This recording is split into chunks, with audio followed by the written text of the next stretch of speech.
Je suis Sarah Le Carpentier. Je me suis formée en théâtre à l'EPSAD, l'école qui est rattachée au Théâtre du Nord. J'ai fait la promo 2 de 2006 à 2009 et à la sortie, j'ai créé ma compagnie Rêvage avec une partie des élèves de la promo 2, puisqu'on s'est très très bien entendu, et avec aussi d'autres anciennes amitiés que j'avais de Paris. Moi, j'ai fait mes études à Paris avant. Et du coup, voilà, Rêvage est né à ce moment-là, à l'issue de l'école, dans la volonté de créer justement des spectacles assez collectifs et à chaque fois en s'emparant de textes qui ne sont pas forcément des textes de théâtre et d'en faire théâtre.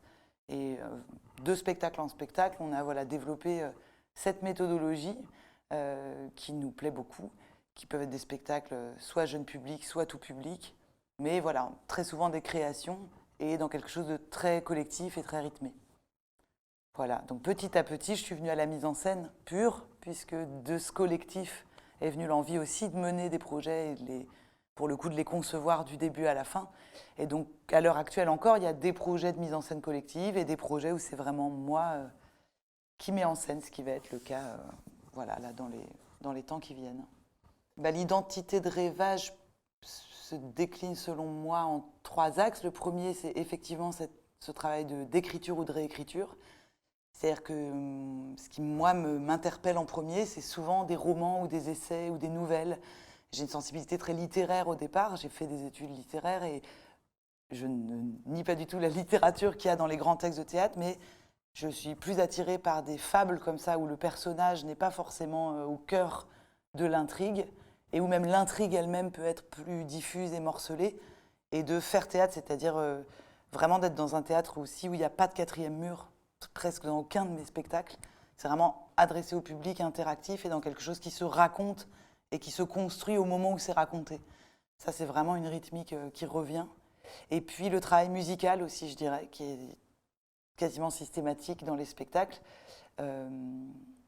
Parce que voilà, dans cette symphonie, il y a vraiment quelque chose de l'ordre du texte et du corps pour ce texte qui fait que, je ne dis pas du tout que la fable est secondaire, mais qu'en tout cas, c'est l'énergie à raconter et l'écho de ce que va produire ce récit qui m'intéresse en premier lieu. Je me suis rendu compte, mais c'est souvent a posteriori qu'on réalise en fait les fils et les chemins, que d'une création à l'autre, comme je l'ai dit, qui peuvent être très très diverses, et formellement et au niveau du public et au niveau des choix de textes et d'auteurs, mais quand même, il y a très souvent dans mes obsessions de théâtre la question d'un héroïsme individuel et inconnu. C'est-à-dire comment le petit individu qu'on est face au monde peut avoir une pulsion d'héroïsme. Alors au sens qu'on veut l'entendre, mais qui pour moi est une forme de résistance peut-être intellectuelle aux choses, et comment on remet très souvent nos idées ou nos émotions à plus grand que soi. Et en fait, moi j'aime bien proposer le théâtre comme un outil où en fait des petits individus et des petits inconnus peuvent tout à coup faire un acte de résistance, qui peut être une toute petite résistance, mais des petits soulèvements. Et que ce soit dans l'affrontement de son propre inconscient ou dans la résolution d'une enfance ou dans la vision de sa place dans le monde, j'ai l'impression que le théâtre est vraiment ce fameux rêve, comme dit Shakespeare, cet endroit de retournement de la pensée, où on peut tout à coup se voir dans l'inconscient comme on aimerait devenir, ou comme c'est effrayant de le devenir, et l'observant, avoir la capacité de soulever sa propre humanité. Voilà, je dirais qu'en ça s'inscrit dans un monde chamboulé et en même temps plein de force et plein de gens et de perspectives à mettre en commun. Europeana, je pense, s'inscrit aussi là-dedans, puisque, évidemment, écrire sur l'Europe en 2017, ça va de soi, en fait, que c'est évidemment actuel. Et là où, justement, ce texte m'intéresse, c'est qu'il parle du passé. Et c'est pas sur l'Europe actuelle, c'est toujours dans un regard de miroir, comme je disais. Et par exemple, pour parler de l'âge adulte, dans ma dernière mise en scène, je parlais de l'enfance.